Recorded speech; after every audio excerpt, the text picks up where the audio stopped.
going. We get it started. Okay, Alejandro's going to start it off.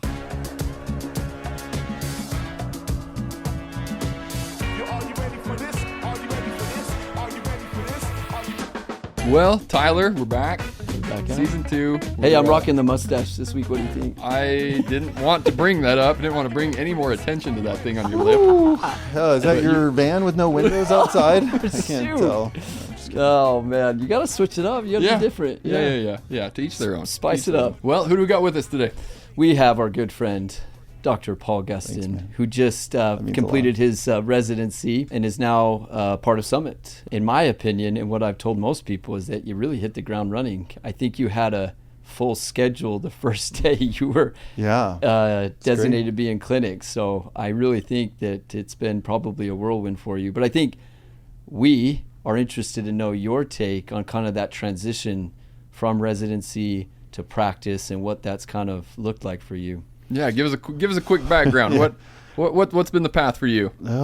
It's you think you know what it's going to be like, but you really don't know until you do it. And it's like end of residency. Well, let me back up. Residency life is the same, but it's also very different. And when you're a resident, you're always working with an attending neurosurgeon, and they have the final say. And so you'll go see people in clinic, and you're like, yeah, this is what I think we should do. And sometimes they'll just shut you down and you're like, nope, that's not the right answer. This is the right thing to do. And you're like, okay. And that's kind of a slow progression over the 7 years of residency that you hope by like the end, you're like, okay, this is my plan. And they're like, yeah, cool. That's my plan too, with this minor little tweak or something like that. But ultimately they're the ones, with the final decision. There's a little safety blanket there. Yeah. It's cozy. Mm-hmm. It's a little bit cozy because like, okay, the buck stops with them. Yeah. And you show up on surgery day and you see what's booked and you help with that surgery. And then sometimes you're working with other surgeons, so you don't even see them in follow-up, which was a little bit of a downside. Sometimes we see them in follow-up, sometimes you don't. So you don't really get to see sometimes how they're doing when you're in residency because you're off on a different day working with a different surgeon and helping with their surgeries. Whereas with now having been graduated, you start seeing your own patients, and then you really have to make your own diagnosis. The buck stops at you. Yeah. And so, especially in that transition, you're like, okay, I really, really, really want to do what's best for the patient. I want to find out like really what their main issue is, make an accurate diagnosis, and then also figure out the best course of action. Is it, physical therapy and injections first, and let's see if we can kind of help them out with that and not have to do surgery.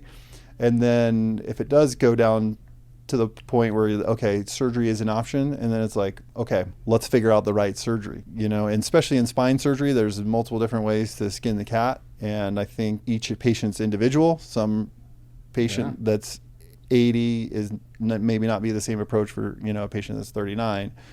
So it's really just kind of tailoring the best surgery for that patient.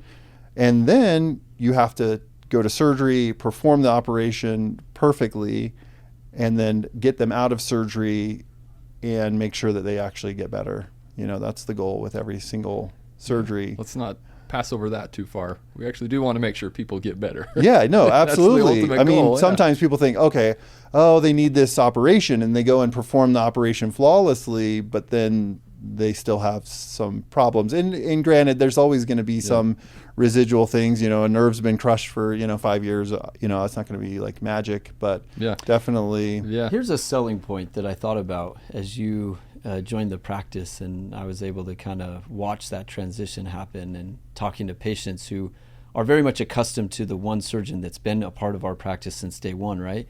And having this conversation about, well, we've got another neurosurgeon that's here now, and a lot more availability because of that, and what are the interests there, and how do I approach and navigate that with the patient interaction. And what came to my mind was some of your comments about like, I want to come in here and be the best surgeon that I can be, and I want to make a statement early on that I can take care of the community, and I think I've been able to instill that in the patients and let them know, like, look, Dr. Gustin, this is his career. Like, he's in the beginning stages of his career, so every every surgery that he does, he's going to do with the finest eye, and like make sure that everything done, as you mentioned, to perfection, to the closest of his capability. So I think that's allowed for people to look at it and spin it a different way, because I do think it's hard from an APP, and you tell me if I'm wrong, but to sell, when they're so accustomed to hearing one surgeon's name, to say, well, there's another neurosurgeon in town now, and what are the interests there? So what do you think? Love it. Yeah, it's been really good to have a new addition. So this is kind of what we want to. This is what we want to kind of get into, is kind of what's the idea of what is that life and that transition, and what don't we appreciate coming from the role of an APP or an advanced practice provider? What don't we understand or appreciate in that transition of going from med student to resident to now practicing surgeon? But we got to backtrack a little bit. I was going to say, I feel like we're missing something. No. We are. Because there's your biography, my friend, is important. I think if we back up a little bit, pre-medicine there's era, the whole bunch of things. This guy, every time I get to talk with Dr. Gustin, mind blown. I'm like, really? The life experiences. Check. The Have you things done that this? he's been involved with. Check. Yeah. But I think we want to get to know Dr. Gustin a little bit about a lot of things. Yeah. My first job was as a dishwasher, so that just gives you any kind of. There's only one way from there. Yeah, There's just only one way.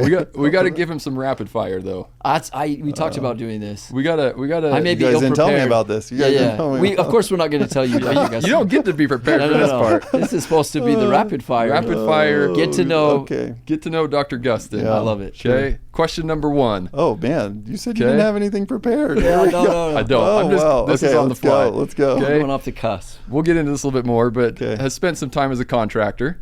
Yeah. So if you were to liken yourself to a tool in the tool belt, if you could be a screwdriver, a hammer, or a drill, what would you be and why? If any of those? Yeah. Having had many tools in my lifetime, probably the tool that changed my life the most was the impact driver. Oh, okay. That falls into the drill classification. What would you be? The impact driver, definitely. He's getting through anything. Yep. You have a 3.5-inch wood screw, the gold wood screw from Home Depot that needs to go in a 2x4. That thing is just getting through like hot butter, and we're just you have a goal. It's going to happen. I love that. Universal tool. Yeah, make it happen. That's good. I mean, literally, that tool is life changing. I love it. What do you got? One of the things that I think helps people recognize a person's characteristics or personality most is the number one movie that you could quote from start to finish, or that you've seen. Oh my gosh! Like the most amount of times compared to any other movie. Dude, I've been in neurosurgery residency. I don't have time to watch movies. Grey's Anatomy, then. Yeah. No, I mean, I love the old school Top Gun. Okay. Nice. That's just. So you're more of the action kind of film, not the comedic, not the Dumb and Dumber, Tommy Boy. That wasn't those are fun. But I mean, I can probably quote the most from Top Gun. It's my mom's favorite movie, and we just. Tom Cruise? It was like the only PG-13 movie she let us watch, I think. So, Tom Cruise. Val Kilmer's such a hunk. Yeah. As long as Tom Cruise is in it, you can watch it. In the volleyball scene, she's like, don't talk to me, boys. Whew. I love that. How about, that's good. How about as far as food goes? What's a guilty pleasure? Oh, man. I love candy. Any like Twizzlers, like any kind of candy. Literally, that's my guilty pleasure. Yeah. Chocolate or like a fruity, sugary candy? Dude, anything with sugar. Does it have sugar in it? Yes. Yeah. And so that's hard because I'm not 20 years old anymore. Right. I was 6'1", 125 pounds my freshman year of high school. Like I could eat anything. I could eat the food truck and nothing would happen. But now, after 40, it's like, okay, well, metabolism's catching. Yeah, it's like special occasions only. Road trips, anything's zebra cakes, whatever. It's good. Yeah, it's good. But I try to offset that with exercise. We've talked about fight this, off the diabetes. Growing up, I grew up in a humble home, and my mom, single mom, raising us, me and my brother, and TV dinners were the big thing.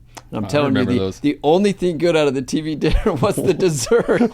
So you'd get it out of the oven, and it would be like the brownie or something like that. And I would only eat the brownie. So maybe that explains my stature. And it was either ice cold or molten hot. There was no in between. No in between. No in between. I wish, we didn't have money for a TV dinner. It was like some pasta sauce from a can and some noodles from our food storage, You know what's so wild is like just the other night my wife had made a home cooked meal and it was like taco soup or something, like from scratch though, like legit. She's an excellent cook. And I'm like, and my son realizes he doesn't like Mexican food, so I guess that's a disclaimer, and I don't know why I can't even claim him at this point for that reason. But I thought with the mustache for sure he'd be in, but I guess not. I've tried to convince him. Get him a sombrero for his birthday or something. Right? But he sits down at the table and he starts griping about the food, and I just think, man, I'm going to reach over there and teach you a lesson. You got to appreciate this. Yeah, like a home-cooked meal, warm meal right in front of you, put in front of you, served to you. Yeah. Wow, it's crazy. Generationally speaking, the things have changed so much. But anyway, I digress. Yeah, no, I grew up in a family with one girl and 7 boys. I grew up in Florida. We didn't have money to fly anywhere, so we would just all pile in the station wagon and drive around Florida. My dad was an engineer. He'd go around to inspect hospitals or something that he was working on, and that was the rare occasion that we would go to McDonald's. And like, Dad, we want a Happy Meal. He's like, be quiet. 20 cheeseburgers and 20 hamburgers, please. And we'll get water cups. That was it. Killer. And I remember I got my first job and like could actually like get what I wanted. I'm like, man, I this is the life. This is the life. Did the station wagon have the seats that face turned backwards? Around? Yeah. I would have loved to have been the child in the back seat staring at all of the people behind you. Somehow the 7 boys taught the youngest to like give people the finger out the back window. I don't know. You don't. It wasn't me. That's all I know. It wasn't me. But that's awesome. Little kid. That's awesome. Well, cool. That's fun to get to know people that way. Yeah. How about one of the more interesting things I think has been your path into medicine, and I think it would be great to hear a little bit of your insight and kind of how did you get from point A to today? Yeah, that's a long story, but I'll try to abbreviate it. Really, I was doing a lot of construction stuff, had the kind of the downturn in the economy in 2007 and 2008, and then slowly was building that kind of back up. And during all of that, found an opportunity to volunteer at a hospital, and I really like those trauma shows on TV. And I thought, you know what, I should just volunteer at the hospital, like do something I know nothing about. It was just like a few hours a week and go do that. And originally, I actually volunteered to be in the nursery to like hold the babies or something that didn't have it. I promise you, this is a real story. That was a real thing. Okay. This is a real thing. And they're like, sorry, Paul, we don't let any male people hold the babies. And I'm like, okay, all right, well, they're like, do you have any other options, any other interests? And I'm like, okay, well, can I go in the emergency room? And they're like, yeah, we have a spot available in the emergency room. So I started volunteering in the emergency room. And then I remember being at dinner with a friend that was getting ready to go to medical school. And he's like, man, it sounds like you really are interested in this like stuff and you really are passionate about it. I'm like, yeah, I'm still working, still trying to build back up the business after kind of everything that happened, but I've really enjoyed working in the hospital. And he's like, man, have you ever thought about going to medical school? And like, never really thought about that. I just thought it would be cool to go volunteer at How old are you at this point? 29. Okay. Yeah. Were there a lot of other 29-year-olds looking at applying to med school? No. I was the only crazy one. I love that. But I remember specifically, like, I couldn't stop thinking about that. And I like went home and kind of like Googled like, hey, what other classes would I have to take? I was running a business and trying to get through my undergrad. So I was taking classes in the business school. I'm actually a finance major at BYU. And so I Googled, hey, what other classes would I have to take to go to medical school? And it's like long list of science classes, and that I had nothing from my major that applied. So it really would add kind of 2 more years on to my undergrad. So I signed up for the first chemistry class, and I thought for sure by the ad drop deadline, like, I'm dropping this class. I just thought it'd be fun, So I already had 12 credits in the business school, and then I added 4 more on for this Gen Chem class, and I went there first day, and I'm like packed house, sitting next to the periodic table. And I look up and I'm like, oh my gosh, this is amazing. I haven't seen this since like my sophomore year. And anyway, the professor comes out, starts talking about like atoms and electrons. I was hooked. And I'm like, man, I got to come back tomorrow or whatever, Monday, Wednesday, Friday. And I just really, really got excited about that class. And then after going for a couple weeks, the ad drop deadline was coming up and I'm like, okay, I got to make a decision here. And I think I'm just going to go for it. I think I'm going to sell the business and I'm going to apply to med school. And I came home and told my wife, Kayling, I'm like, yeah, I think that's what I want to do. Just all in. Yeah. I'm like, this is I feel like this is I'm interested. I'm passionate about it. I've enjoyed like what I've done and I enjoy learning about it. And she's like, well, okay.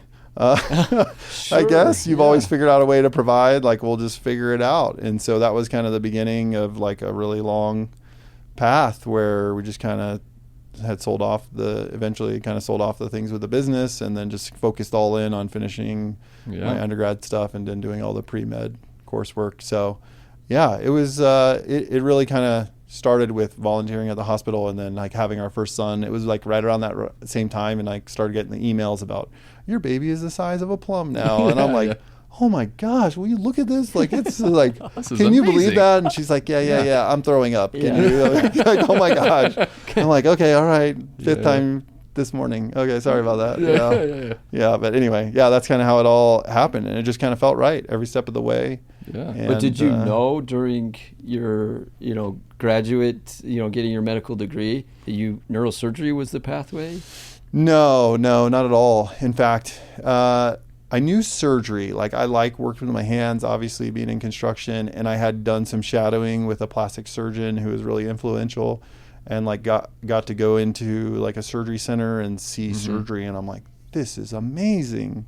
Like this is what's under the skin. Can you believe it?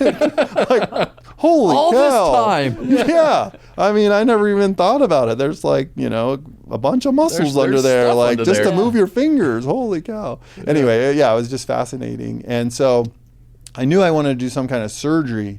And I thought like, maybe like, cleft lip or palate, like plastic surgery, because that's kind of one of my mentors, or like trauma surgery, because I love those trauma shows. So that's kind of how I went into medical school with that in mind. Yeah. And then in my third year of training, my brother was actually in the same medical school, who also became a neurosurgeon. Wow. My younger brother, but he was a year ahead of me. Anyway, he's like, I'm doing neurosurgery. I'm like, dude, are you kidding? Like, there's no way you're going to do that, man. I got the same genes as you. Like, we're pretty smart, but like, you got to be like a genius to be in That's a whole nother level.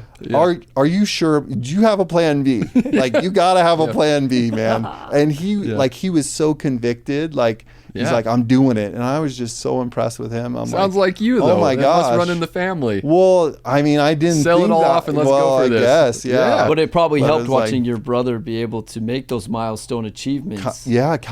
I mean, like, he was just so convicted. He's like, I'm going all in for this. I'm like, what about like a general surgery backup plan? No, I'm going all in. I'm like, okay, all right. Dang. Do you? This is awesome. Yeah. And so during my third year, he's like, oh, you're doing the same rural rotation in Prescott, Arizona. Like, you should go hang out with this neurosurgeon up there. He's really cool. So I went in and like asked if I could scrub into surgery with him. First neurosurgery case I'd ever been in. And, this is just like, he's like, yeah, look, there's the spinal cord. Like, oh, cool. Check out the brain. And I'm thinking, oh my gosh, like I would never get tired of this. This is like amazing. Yeah. And like through all my med school rotations, my gauge, like as I would go through these different rotations, I'm like, okay, this is when you're in the right direction, like picking a specialty or like what kind of residency you want to apply for is when you're not looking at the clock. Like if I go through a rotation and I'm not looking at the clock, 100 times a day, like like if I'm always looking at, I'm like, this is definitely not for me. Then you're just not entertained. It's not keeping your interest. No. You're like, okay, when is this over? Yep. It's like, it's interesting, but I'm just not like passionate. Like, okay, that was the rotation where I'm like, time just like disappeared, and you're just like, I could do this forever. This is amazing. So I came back to my brother Aaron, and I'm like, hey man, like brothers talk to each other. dude, I know you called dibs on neurosurgery, Yeah. but maybe we could like co-dib it, you know, and like we both do it. Is that cool? And he was like super gracious about it. He's like, oh man, that would be great. Like, That's awesome. I think it would be awesome for us to both do it. And I'm like, all right, cool. Like, I think I'm going to do it too. He's like, all right. And then he goes on, ends up matching into neurosurgery. We end up eventually matching into the same residency, Sure, yeah. and you know, had And you know like what's 6 even years funnier overlap. is, Yeah. even though it didn't work out, your brother interviewed for a position in the community to potentially start his practice. Yeah. And you guys yeah. would have been working Yeah, in the very same close. same community potentially. Yeah, I think it worked out for him and his Sure. family. So But it's just he's in wild to Montana. think about yeah. that. Yeah, it's a small world. I mean, neurosurgery Yeah. is a really small world, Yeah. full of amazing people. But yeah, I mean, that's really how I got into being interested in neurosurgery. Yeah. Give us one. I'm going to put you on the spot a little bit. One piece of, I guess, a little nugget of like a life lesson, or what's the biggest takeaway you had that you earned from that experience, I guess, of going through that process of a career change, picking a very competitive specialty, and making it all work.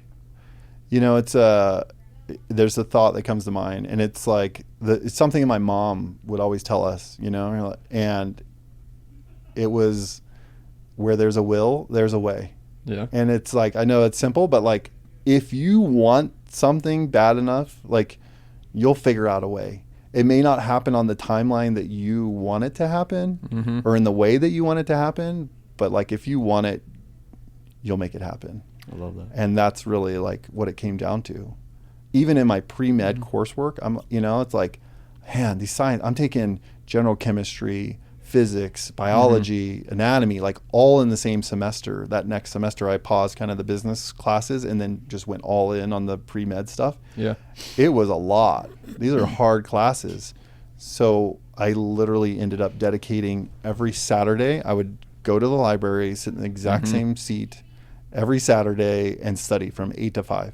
Like, my wife and I have been married a year, and it's like every weekend, like that's where I was at, and she knew it, and just like, hey, we want this, and we'll do whatever we need to like make it happen. So like, study for the MCAT, do homework, like that was it. It was like programmed. Maybe to put you again on the spot and talk a little bit about this is no more spots. Yeah, we're gonna do it. I'm gonna go here, and you tell me what your experience has been. But as an advanced practitioner, so obviously not a medical doctor, the difference between the DO program versus the MD program as it relates to neurosurgery match.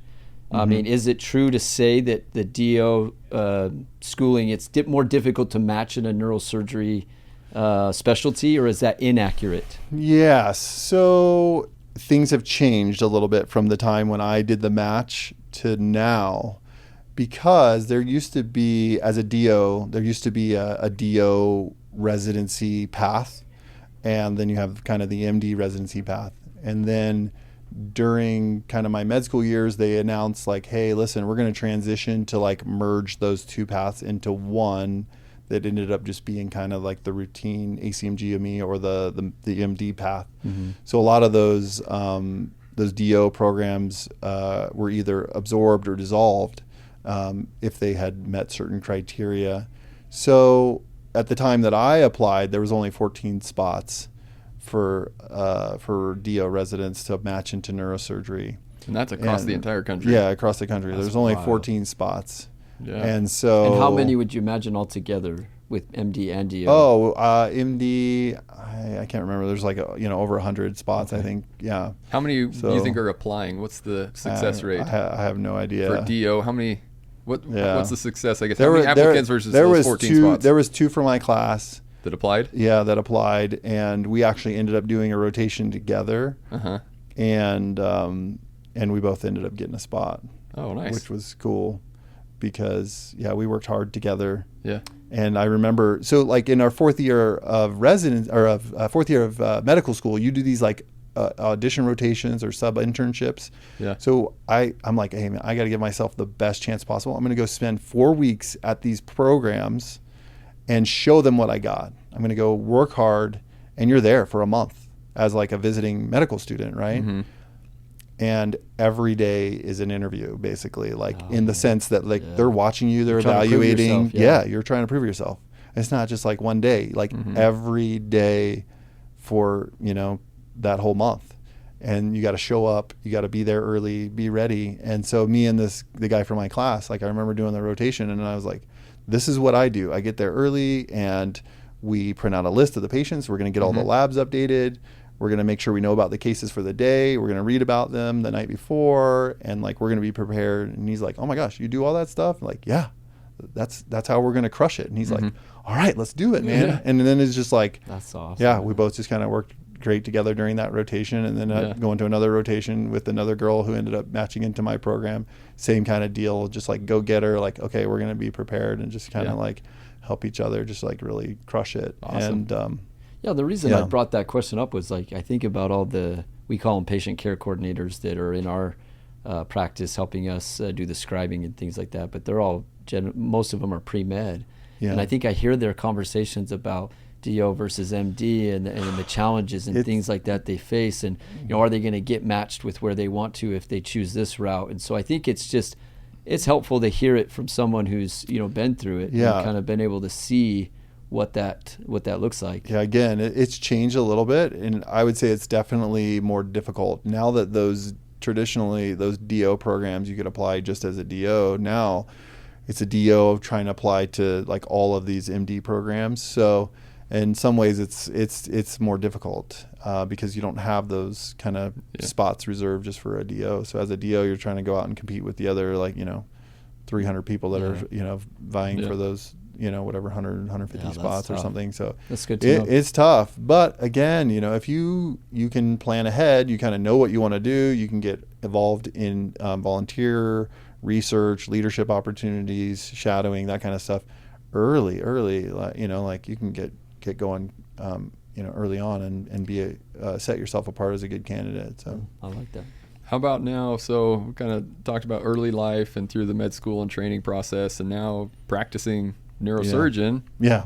We didn't talk about that too much. What's the challenges and what? I was going to go right to the money. I'm like, you're swimming in it now, right? Swimming in it. Like swimming in DuckTales, right? Swimming in his pile of coins. Yeah. I think that's what people think of when they think of a neurosurgeon. They forget about the steps leading to the years of medical school, going to a private school, and then having a family of 4 kids, and then like residency. You're making like less than the guy at McDonald's handing you your Happy Meal, you know, you're like per hour. But to talk about kind of that transition, before I graduated, the attending surgeons that I would see in the surgeon's lounge are like, hey, listen, you're not going to work any less. Like, you're still going to work a lot. But the best part about it is when you become an attending is you'll have more control over your time. So you'll be able to like, okay, these are my surgery days, these are my clinic days. You'll still get called, you're still working late hours, but you're like, okay, hey, I want to take vacation on this, you know, this time of year. Like, you can plan ahead and do that. You're not trying to like, oh, I'm third in line to pick what day I want to not work or whatever. Like, you still work around your partners here as an attending, you know, but there is more control over your time, especially being in a private practice scenario. And working with Dr. Edwards he's absolutely fabulous. Like, he and I had been meeting together for 5 years, and you think you know how things are going to be, but you're not really sure until you actually start working together. And it's been, you know, better than I even imagined. He's just been a great mentor and great to work with. But definitely you feel that burden of being like the attending, like you're making the decisions. Like, you don't just like clock out and forget about it. Like, you're like, okay, I did this big surgery on a patient, and you go home that night and I'm laying in bed like, man, is she having pain?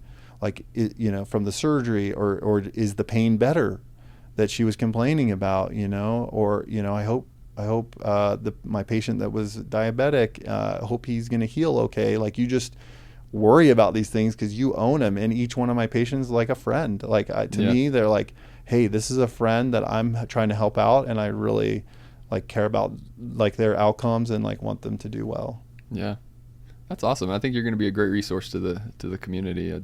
It's nice to see people take that on as well. I appreciate that. Yeah, you guys are nice. I think sometimes that is the perception that you made it to a finish line per se, that you got to the end of it. Yeah. So right? This is the interesting part. Wait, let me interrupt you. Yeah. So you do, at the end of residency, you're like, oh my gosh, like I have made it to the end of this, 200-mile ultra marathon. Yeah. But that's there. And then you move your family across the country and you show up and you're like, oh my gosh, welcome to the new race. Like, are you ready to go? And you're just like, wait, I thought I just finished something. And then the starting gun goes off again. Yeah, and then you're just like, okay, let's go. And I so have to interject on this different. because I have a similar snippet analogy of that. So I joined the Marine Corps out of high school, did boot camp for 90 days at Camp Pendleton. And I remember going through that grueling process, going through all the training and, getting the Eagle Globe and Anchor and feeling like, man, I made it. Got sent home for a little retreat that I could go home. Was home for, a week. And I remember stepping foot back in Utah and being thrilled, ecstatic. I'm like, I just completed the most awesome thing ever. That journey was so cool. Yeah. And then it dawned on me, it's like, well, it's just begun. Like I just completed boot camp. Now I have 40 years, at least 40 years committed to the military to do whatever it is they asked me to do. So it really, I can resonate with that because I think, you think you've completed a milestone and it really is just a milestone. There's a lot more ahead of you. You're like, all right, I've done it. And then that fades away. And now it's like the new 48 hours later, you're like, oh my gosh, all right, we got to get back to work. Let's go help some people. Yeah. So what's next for you then? What are we looking forward to? Well, wait. Let me back up first. Excuse me. I wanted to ask this because it's fascinating for me, just from an APP lens. Your favorite surgery, if you could pick one surgery to do that you're like, this is my go-to, I love doing these surgeries, what would it be? So I love the anatomy of the brain and spine, but I'm a simple guy and I love a nice juicy disc herniation. All right. Like herniated disc, you pull it out and you just see the pressure come off the nerve. Like I love that. It's not anything like delicious. Super. No, I mean it's just. It's got to be pretty gratifying. Like we watch you guys. You've got under the this scope. massive disc herniation crushing the nerve, and you just pull it out. It's like and the nerve relaxes back into it. Oh my gosh! Yeah, you're like, I already know they have to feel. You felt better for them. Like, I'm like, better. Man, they have to feel better after that. We've been joking in the OR about starting a trophy wall with the disc fragments. Yeah, see if you can get one big enough to go on the trophy wall. Well, at least a picture with the, like the ruler on there. To That's it. Hey, I got 2.54 Match that, buddy. Yeah, exactly. How big's yours? Yeah. Do you guys know what Dr. Edwards' favorite case is? He says everything's his favorite. Yeah, he loves it all. I know. I love it all too. But I mean, if I really have, I'm like, that's satisfying. This is one I've heard him, because I've been with him for the last 6 years. Consistently, it's cervical arthroplasty. He's like, by far, he's like most predictable. It's like efficient. Everything we do about it's kind of just it's predictable. And the asterisk that goes along with that is single level. And single level, yes. Everything just single level, right? Bada bing, bada boom. Yeah. He's so smooth at that. We're not biased. We'll see it all, but yeah, that's awesome. I love it all too. So. Can I ask my question now? No. Yeah. What's next? Because I was going to ask. What's but next? You go ahead and ask it. No. What do you mean? Yeah. What's next? What's your 5-year plan? I know. Don't die. Just don't die. He has a 5-year plan. Pay off all my student loans. Keep my wife and kids happy. Be a good dad. Be a good surgeon, and try to help as many people as I can. How's that coming? It's every day's a process. A little bit, 1% better every day. I like it. Yeah. Referring back to the Summit motto. Yeah, that's right. Every family day, first, though. I love that. Every day a little bit better, but I mean, if I die and my family hates me, then I failed. So it's true. Yeah, no, it's true. One of the ways we like to cap these off, we had some fun in an episode recently, just Tyler and I telling some stories. What you got to leave us with the fun patient interaction story? Jeez, I mean, there's a few that are a little bit more rated R, but one of the very Dallin first can edit. One of the very no, I mean, one of the very, I always tell people, I remember my very first patient that I saw as a medical student. First 2 years for us were like didactic, so like lectures and stuff like that. And your third year, you start going out into the hospital. So I'm at a hospital in Phoenix that happens to be my first rotation, and they're like, all right, patient XYZ, you need to go do an exam, check him out, make sure he's good. He just had surgery yesterday. So I go in there, I'm chatting with him. Hey, how you doing? You passing gas, being okay, tolerating a diet. Okay, cool. Let me, like squeeze something, squeeze my hands. I don't know. Let me squeeze something. Yeah, squeeze my hands. Let me push on your belly. Sure. And I'm like, okay, let me take a look at your legs, And then I pull back the covers and the man is shackled to the bed. And I'm like, I kind of like take a step back, like, oh my gosh, like what who did this to you?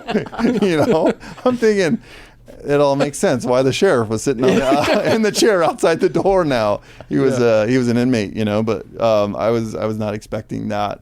That certainly was in the top, aside from my second year when I was taking care of the whole surgical trauma ICU.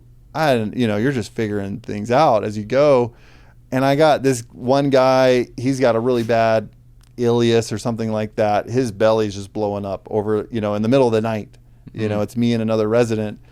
And there's only one problem. The guy doesn't speak English. He speaks Chinese. Okay. And I'm, trying to get the interpreter on the line to tell him I need to put an NG tube down to decompress the belly.